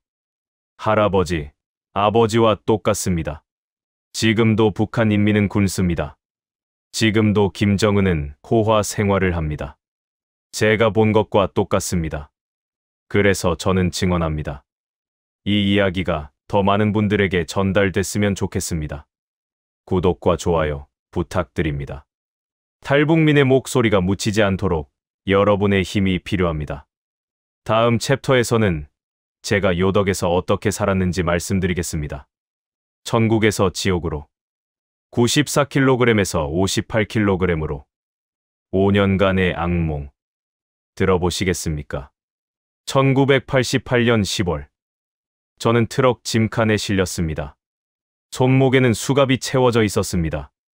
요덕 15호 관리소로 가는 길이었습니다. 트럭이 멈췄습니다. 문이 열렸습니다. 내려 밖으로 끌려 나왔습니다. 눈앞에 철조망이 보였습니다. 높은 철조망. 전기가 흐르고 있었습니다. 정문이 있었습니다. 녹슨 철문. 요덕 15호 관리소라는 글자가 적혀 있었습니다. 문이 열렸습니다. 안으로 들어갔습니다. 그 소리가 아직도 귀에 남아 있습니다. 쾅. 제 인생이 닫히는 소리였습니다. 접수실로 끌려갔습니다. 한 관리원이 저를 쳐다봤습니다. 이름 이영구. 죄목 조국 배신죄. 형량 15년. 관리원이 기록했습니다. 옷 벗어. 옷을 벗었습니다. 군복. 10년 동안 입었던 군복. 가슴에 마크가 있었습니다. 김정일 동지를 목숨으로 호위하자 관리원이 군복을 빼앗았습니다. 바닥에 던졌습니다. 이제 넌 죄수야. 번호 4527점 알겠나? 예. 새 옷을 받았습니다. 누더기였습니다. 찢어진 곳도 있었습니다. 더러웠습니다. 입었습니다. 10년 전 저는 독일산 천 군복을 입었습니다. 김정일 5m 뒤에 섰습니다. 지금 저는 누더기를 입고 있습니다. 수인 번호 4527점. 막사로 끌려갔습니다. 긴 건물이었습니다. 나무로 지어진 낡은 건물. 안으로 들어갔습니다. 어두웠습니다. 창문이 작았습니다. 바닥은 시멘트였습니다. 차가웠습니다. 양쪽에 나무 침대가 있었습니다. 2층 침대. 좁았습니다. 사람들이 누워 있었습니다. 수십 명. 모두 야위였습니다. 뼈만 남은 것 같았습니다. 누군가 저를 쳐다봤습니다. 눈이 움푹 들어가 있었습니다. 새로 온 놈이네. 여긴 지옥이야. 각오해. 그가 다시 누웠습니다. 관리원이 저를 구석 침대로 밀었습니다. 여기 자. 침대 위에는 얇은 담요 하나뿐이었습니다. 베개도 없었습니다. 저는 누웠습니다. 천장을 봤습니다. 나무 천장. 금이 가 있었습니다. 1년 전 저는 원산 별장 황금 카펫을 밟았습니다. 지금 저는 시멘트 바닥 위에 누워 있습니다. 그날 밤 잠이 안 왔습니다. 추웠습니다. 집어린데 난방이 없었습니다. 담요가 얇았습니다. 몸이 떨렸습니다. 옆 사람이 기침했습니다. 콜록콜록. 계속 기침했습니다. 누군가 신음했습니다. 누군가 악몽을 꿨습니다. 안 돼. 안 돼. 저는 눈을 감았습니다. 하지만 잠들 수 없었습니다. 머릿속으로 생각했습니다. 15년. 2003년까지. 그때 저는 47살입니다. 살아서 나갈 수 있을까? 새벽 4시. 기상종이 울렸습니다. 일어나. 관리원이 소리쳤습니다. 모두 일어났습니다. 천천히. 힘없이. 세면. 5분. 차가운 물로. 비누 없이. 10분. 옥수수주. 묽은주. 한 그릇. 5시. 작업장으로 출발. 작업장은 산 위에 있었습니다. 1시간 걸어갔습니다. 가파른 산길. 숨이 찼습니다. 다리가 아팠습니다. 도착했습니다. 돌산이었습니다. 채석장. 1회. 관리원이 곡괭이를 던졌습니다. 저는 곡괭이를 잡았습니다. 돌을 쪼개야 했습니다. 하루 할당량이 있었습니다. 못 채우면 벌을 받습니다. 아침부터 저녁까지 12시간. 쉬는 시간은 점심 30분뿐이었습니다. 저는 곡괭이를 휘둘렀습니다. 처음엔 힘이 있었습니다. 호위사령부에서 단련한 체력이 있었습니다. 하지만 시간이 지나며 힘이 빠졌습니다. 손에 물집이 잡혔습니다. 터졌습니다. 피가 났습니다. 계속 휘둘렀습니다. 식사. 점심시간. 옥수수죽 한 그릇. 국자로 떠주는 대로 받았습니다. 그릇을 봤습니다. 죽이 적었습니다. 한 컵 정도. 건더기도 거의 없었습니다. 하지만 급하게 먹었습니다. 배가 고팠습니다. 다 먹었습니다.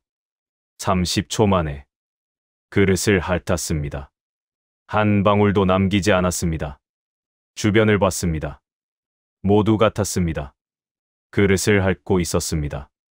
이게 요덕의 식사였습니다. 첫 달 94kg에서 87kg.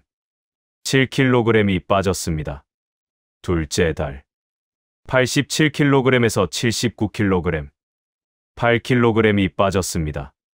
셋째 달 79kg에서 72kg, 옷이 헐렁해졌습니다.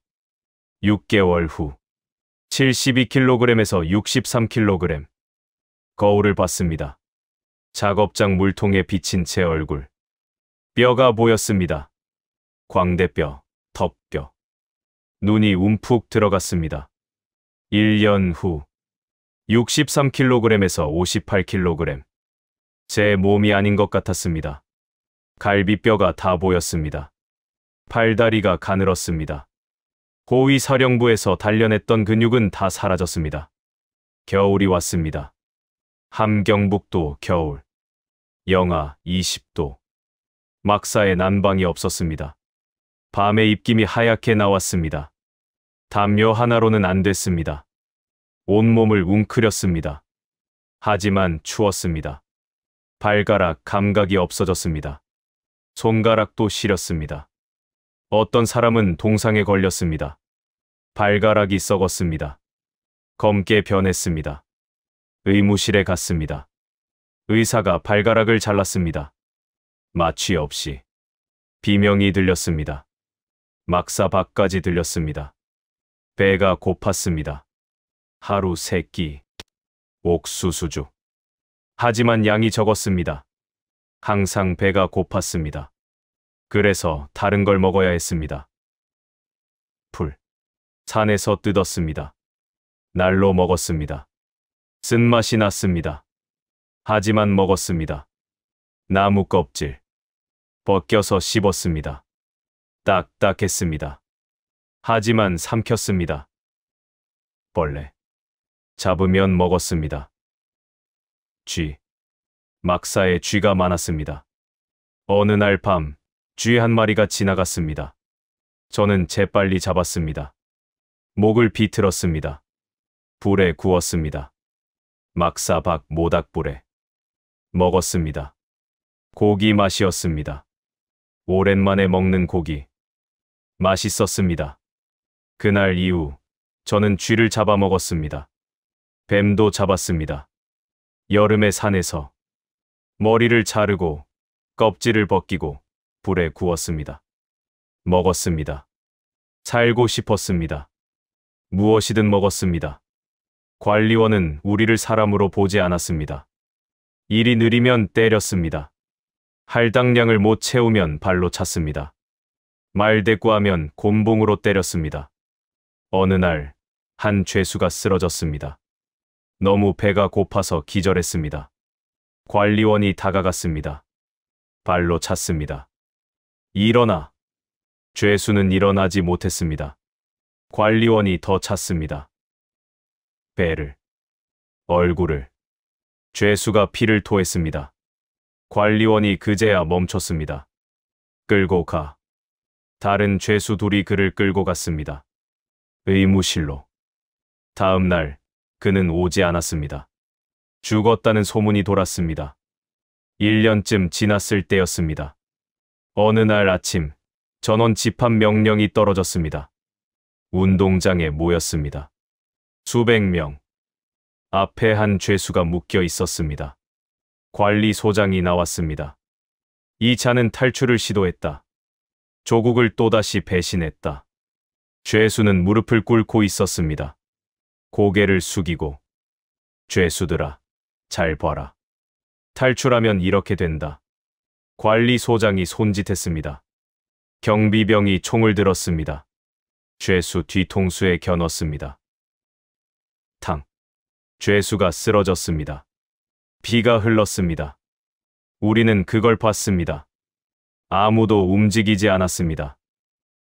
해산. 우리는 돌아갔습니다. 작업장으로. 그날 저는 생각했습니다. 나도 언젠가 저렇게 되는 건가? 2년이 지났습니다. 어느 날 저는 곡괭이를 들고 서 있었습니다. 돌을 쪼개야 했습니다. 하지만 팔에 힘이 없었습니다. 곡괭이가 무거웠습니다. 들 수가 없었습니다. 주저앉았습니다. 머릿속이 하얘졌습니다. 왜 살아야 하지? 무엇 때문에? 대답이 없었습니다. 그냥 죽는 게 나을 것 같았습니다. 관리원이 소리쳤습니다.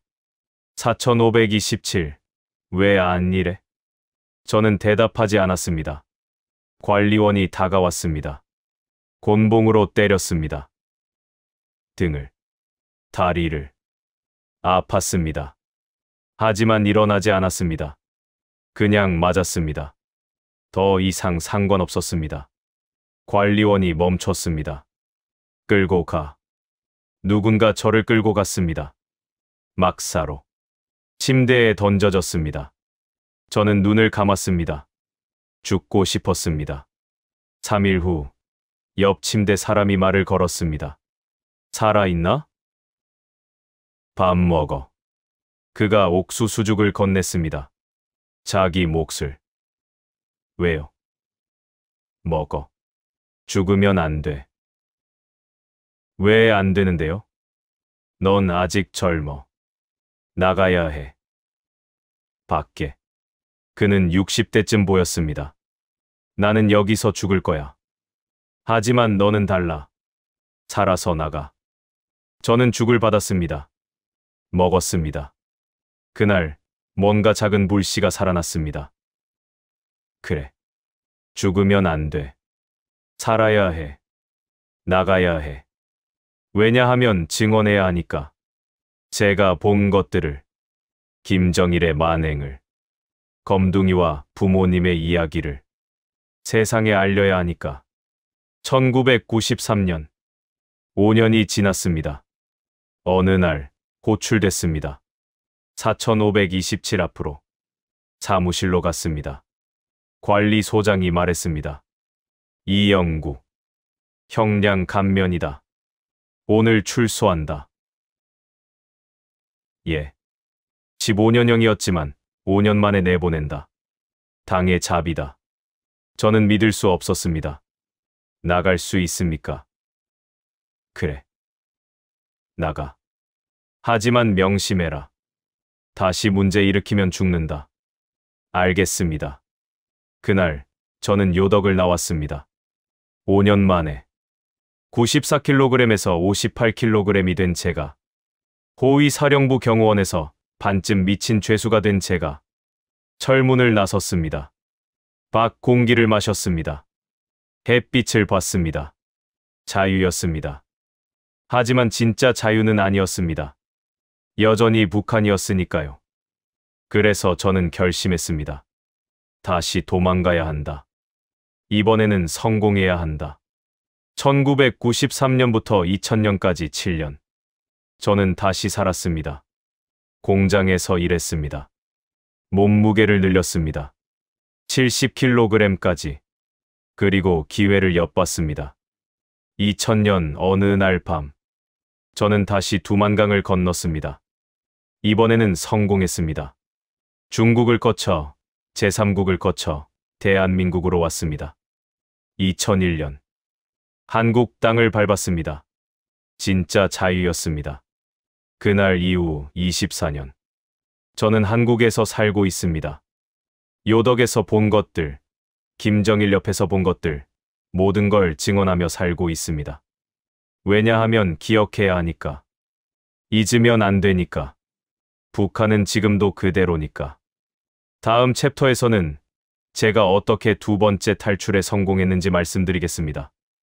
목숨 건 강 건너기. 그리고 마침내 찾은 자유. 들어보시겠습니까? 1993년 요덕에서 나온 저는 다시 시작해야 했습니다. 하지만 한 가지는 바꾸지 않았습니다. 탈북하겠다는 결심. 출소 후 저는 함흥의 한 공장에 배치됐습니다. 기계 부품을 만드는 공장이었습니다. 일은 단순했습니다. 부품을 깎고 다듬고 조립하는 일. 하루 10시간씩 일했습니다. 월급은 거의 없었습니다. 배급도 불규칙했습니다. 하지만 저는 불평하지 않았습니다. 왜냐하면 목적이 있었으니까요. 살을 찌워야 한다. 체력을 회복해야 한다. 탈출을 준비해야 한다. 요덕에서 나왔을 때 58kg이었던 몸무게는 서서히 늘었습니다. 1년 후 63kg, 3년 후 68kg, 5년 후 72kg. 예전 체력은 돌아오지 않았지만 그래도 강을 건널 정도는 됐습니다. 동시에 정보를 모았습니다. 어느 국경이 안전한지, 어느 시간대가 좋은지, 중국으로 넘어가면 어디로 가야 하는지. 공장 동료 중에 탈북을 시도했다가 돌아온 사람이 있었습니다. 조용히 물었습니다. 어디서 실패했습니까? 경비병한테 걸렸어. 두만강 건너다가. 어느 구역이었습니까? 회령 근처. 시간은 밤 10시쯤. 저는 기억했습니다. 회령. 밤 10시. 경비 강화. 피해야 할 루트였습니다. 2000년 여름. 고난의 행군이 끝나고 있었지만 북한은 여전히 지옥이었습니다. 거리에는 꽃제비들이 넘쳤습니다.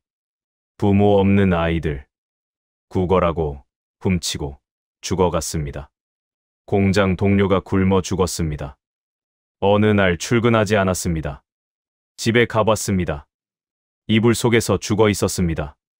장례식도 제대로 못 치렀습니다. 돈이 없었으니까요. 그날 저는 결심했습니다. 더 이상 기다릴 수 없다. 여름이 좋았습니다. 겨울보다 강물이 따뜻했습니다. 주위에 얼어 죽을 위험이 적었습니다. 밤도 짧지 않았습니다. 탈출할 시간이 있었습니다. 7월 말을 택했습니다. 2000년 7월 28일. 저는 공장을 그만뒀습니다. 핑계를 댔습니다. 건강이 안 좋아서 고향으로 돌아가겠다. 관리자가 허락했습니다. 별로 신경 쓰지 않았습니다. 짐을 챙겼습니다. 옷 한 벌, 돈 조금, 먹을 것 조금.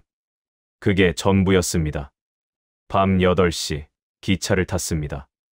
무산 방향. 국경 쪽이었습니다.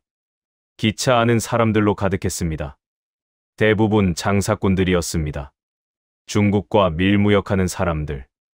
저도 그런 척했습니다. 밤새 달렸습니다. 새벽 5시쯤 도착했습니다. 무산역. 내렸습니다. 무산에서 국경까지는 약 20km였습니다. 걸어갔습니다. 산길이었습니다. 사람들 눈에 띄지 않는 길. 오후 3시쯤 국경 근처에 도착했습니다. 숲 속에 숨었습니다. 두만강이 보였습니다. 강폭은 약 50m쯤 됐습니다. 생각보다 좁았습니다. 하지만 물살이 빨랐습니다. 건너편이 중국이었습니다. 저는 해가 질 때까지 기다렸습니다. 어두워졌습니다. 달이 없었습니다. 좋았습니다. 어두울수록 안전했습니다. 저는 숲에서 나왔습니다. 강변으로 갔습니다. 경비병을 찾았습니다. 멀리서 불빛이 보였습니다. 초소였습니다. 약 200m 떨어진 곳. 경비병이 순찰을 돌았습니다. 10분에 한 번씩. 저는 타이밍을 계산했습니다. 경비병이 지나갔습니다. 10분. 다음 순찰까지 10분. 저는 옷을 벗었습니다. 비닐봉지에 넣었습니다. 물이 안 들어가게. 강물에 발을 담갔습니다. 차가웠습니다. 하지만 참을만 했습니다. 천천히 들어갔습니다. 무릎까지, 허리까지, 가슴까지. 물살이 세졌습니다. 발이 바닥에서 떨어졌습니다. 헤엄쳤습니다. 물살이 저를 밀었습니다. 하류로, 빠르게, 팔다리를 움직였습니다. 건너편을 향해. 하지만 물살이 더 셌습니다. 떠내려갔습니다. 10m, 20m. 불안했습니다. 이대로 떠내려가면 초소 앞으로 가는 거 아닌가? 더 세게 헤엄쳤습니다. 팔이 아팠습니다. 다리가 아팠습니다. 하지만 멈출 수 없었습니다. 30m쯤 갔을까요? 발이 바닥에 닿았습니다. 얕아졌습니다. 일어섰습니다. 허리까지 물이 찼습니다. 걸었습니다. 무릎까지, 발목까지. 땅을 밟았습니다. 중국이었습니다. 강변에 주저앉았습니다. 숨을 몰아쉬었습니다. 온몸이 떨렸습니다. 추위 때문이 아니었습니다. 긴장 때문이었습니다. 저는 뒤를 돌아봤습니다. 두만강 건너편 북한. 어두워서 잘 안 보였습니다. 하지만 알았습니다. 제가 드디어 나왔다는 걸. 12년 만에 1988년 첫 시도 실패. 요덕 5년 2000년 두 번째 시도 성공. 저는 옷을 꺼냈습니다. 비닐봉지에서 입었습니다. 젖지 않았습니다. 일어났습니다. 걸었습니다. 중국 땅을. 중국에서도 안전하지 않았습니다. 중국 공안이 탈북자를 잡았습니다. 북한으로 송환했습니다. 그래서 숨어야 했습니다. 저는 산길로만 다녔습니다. 낮에는 숲에 숨었습니다. 밤에만 움직였습니다. 먹을 것은 훔쳤습니다. 밭에서 과일, 채소. 죄송했지만 어쩔 수 없었습니다. 일주일을 그렇게 보냈습니다. 그러다 한국 교회를 찾았습니다. 중국에는 탈북자를 돕는 한국 교회가 있었습니다. 은밀하게 어느 마을에서 그 교회를 찾았습니다. 문을 두드렸습니다. 도와주세요. 저는 탈북자입니다. 교회에서 저를 숨겨줬습니다. 2주 동안. 그리고 말했습니다. 제3국으로 가야 합니다. 거기서 한국 대사관으로. 태국이었습니다. 어떻게 갔는지는 자세히 말씀드릴 수 없습니다. 아직도 그 경로를 쓰는 탈북자들이 있으니까요. 다만 말씀드릴 수 있는 건 한 달이 걸렸다는 것. 버스, 기차, 도보. 계속 움직였습니다. 2000년 9월. 태국 방콕에 도착했습니다. 한국 대사관으로 갔습니다. 문을 두드렸습니다. 저는 북한에서 왔습니다. 망명 신청합니다. 2개월 후 비행기를 탔습니다.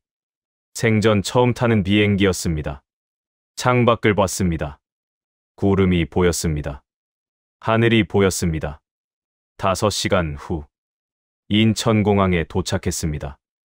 비행기에서 내렸습니다. 복도를 걸었습니다. 입국장으로. 직원이 말했습니다. 대한민국에 오신 걸 환영합니다. 저는 그 말을 듣고 울었습니다. 12년 만에 들은 말이었습니다. 환영합니다. 북한에서는 아무도 그런 말을 하지 않았습니다. 처음 며칠은 믿을 수 없었습니다. 거리를 걸었습니다. 사람들이 웃었습니다. 자유롭게. 가게에 음식이 넘쳤습니다. 불빛이 밝았습니다. 밤에도 자동차가 많았습니다. 모든 게 꿈 같았습니다. 가장 충격적이었던 건 아무도 저를 감시하지 않는다는 것이었습니다. 북한에서는 항상 누군가 지켜봤습니다. 당, 보위부, 이웃, 동료. 항상 조심해야 했습니다. 하지만 여기는 달랐습니다. 제가 뭘 생각하든, 뭘 말하든, 어디를 가든 아무도 신경 쓰지 않았습니다. 이게 자유였습니다. 하나원에서 3개월을 보냈습니다. 탈북자 정착 교육 기관이었습니다. 한국 사회를 배웠습니다. 돈 쓰는 법, 지하철 타는 법, 은행 가는 법. 그리고 나왔습니다. 정부에서 집을 지원해줬습니다. 작은 원룸이었습니다. 일자리를 찾았습니다. 공장에 들어갔습니다. 저는 다시 시작했습니다. 39살. 북한에서 보낸 30년. 한국에서 시작하는 새 인생. 힘들었습니다. 말투가 달랐습니다. 문화가 달랐습니다. 사람들이 저를 이상하게 봤습니다. 외로웠습니다. 하지만 후회하지 않았습니다. 왜냐하면 자유니까요. 몇 년 후 저는 책을 썼습니다. 나는 김정일 경호원이었다. 제가 본 것들을 기록했습니다. 김정일의 사생활, 별장, 술, 여자, 개, 부모님의 풀죽. 모든 걸 썼습니다. 출판했습니다. 반응이 있었습니다. 언론에서 인터뷰 요청이 왔습니다. RFA, VOA, BBC. 인터뷰했습니다. 사람들이 놀랐습니다. 정말 그런 일이 있었습니까? 믿기 어렵습니다. 저는 대답했습니다. 제가 직접 봤습니다. 10년 동안 5m 뒤에서. 일부는 믿지 않았습니다. 과장이다. 거짓말이다. 정치적 목적이다. 상처받았습니다. 하지만 계속했습니다. 왜냐하면 진실이니까요. 2024년 지금. 저는 63살입니다. 탈북한 지 24년이 됐습니다. 아직도 북한 꿈을 꿉니다. 요덕 막사에 있는 꿈. 김정일 뒤에 서 있는 꿈. 두만강을 건너다 잡히는 꿈. 깨면 식은땀이 흐릅니다. 하지만 주변을 보면 여기는 한국입니다. 안전합니다. 자유롭습니다. 가끔 생각합니다. 만약 탈북하지 않았다면 아마 요덕에서 죽었을 겁니다. 아니면 북한 어딘가에서 굶어 죽었을 겁니다. 도망쳐서 살았습니다. 그리고 지금 증언하고 있습니다. 이제 마지막 챕터입니다. 왜 저는 이 증언을 계속하는가? 무엇을 바라는가? 여러분께 무엇을 말하고 싶은가? 들어보시겠습니까? 10년간 독재자의 개였습니다. 5년간 지옥의 죄수였습니다. 24년간 자유인으로 살았습니다. 이제 제 이야기를 마무리하겠습니다. 사람들이 묻습니다. 왜 계속 증언합니까? 이제 그만하고 조용히 사는 게 어떻습니까? 과거는 과거로 두는 게. 저도 그러고 싶었습니다. 처음 한국에 왔을 때 저는 조용히 살고 싶었습니다. 공장에서 일하고 집에 돌아와 TV 보고 평범하게 늙고 싶었습니다. 하지만 그럴 수 없었습니다. 왜냐하면 북한은 계속되고 있으니까요. 지금도 북한에는 경호원이 김정은 뒤에 서 있습니다. 5m 거리에서. 지금도 북한 인민은 굶습니다. 지금도 김정은은 호화 생활을 합니다. 제가 본 것과 똑같습니다. 30년이 지났지만 바뀐 게 없습니다. 그래서 말해야 합니다. 침묵은 공범이니까요. 저는 10년간 김정일 옆에 있었습니다. 그래서 압니다. 그들이 무엇인지. TV에 나오는 김씨 왕조는 위험이 있습니다. 강해 보입니다. 인민을 사랑하는 것처럼 보입니다. 하지만 그건 연출입니다. 실제는 다릅니다. 김정일은 밤마다 술에 취했습니다. 부하를 때렸습니다. 개에게 프랑스 소고기를 먹였습니다. 그러면서 인민은 굶겼습니다. 이게 실체입니다. 김정은도 마찬가지입니다. 할아버지, 아버지를 그대로 따라합니다. 호화 생활, 핵무기, 처형, 수용소. 본질은 안 바뀝니다. 독재자는 세대가 바뀌어도 같습니다. 하지만 한 가지 말씀드리고 싶습니다. 김정일은 약했습니다. 밤마다 잠자리를 바꿨습니다. 암살이 두려워서. 경호원을 항상 주변에 두었습니다. 혼자 있는 걸 무서워했습니다. 의심이 많았습니다. 측근도 믿지 못했습니다. 이게 독재자의 본질입니다. 강해 보이지만 속은 약합니다. 인민을 두려워합니다. 진실을 두려워합니다. 자유를 두려워합니다. 그래서 통제합니다. 감시합니다. 처형합니다. 이게 그들의 유일한 방법입니다. 김정은도 마찬가지입니다. 강해 보입니까? 아닙니다. 두려워하고 있습니다. 그래서 핵무기를 만듭니다. 그래서 경호원을 늘립니다. 그래서 숙청합니다. 두려움의 표현입니다. 제 이야기의 핵심은 간단합니다. 김정일의 개는 프랑스 소고기를 먹었습니다. 제 부모님은 풀죽을 먹었습니다. 이게 북한입니다. 일부는 말합니다. 북한도 발전하고 있습니다. 평양은 변했습니다. 경제도 나아지고 있습니다. 거짓말입니다. 평양 중심가만 그렇습니다. 보여주기용입니다. 시골은 여전히 군수입니다. 수용소는 여전히 있습니다. 공포는 여전히 지배합니다. 겉만 바뀌었을 뿐입니다. 속은 그대로입니다.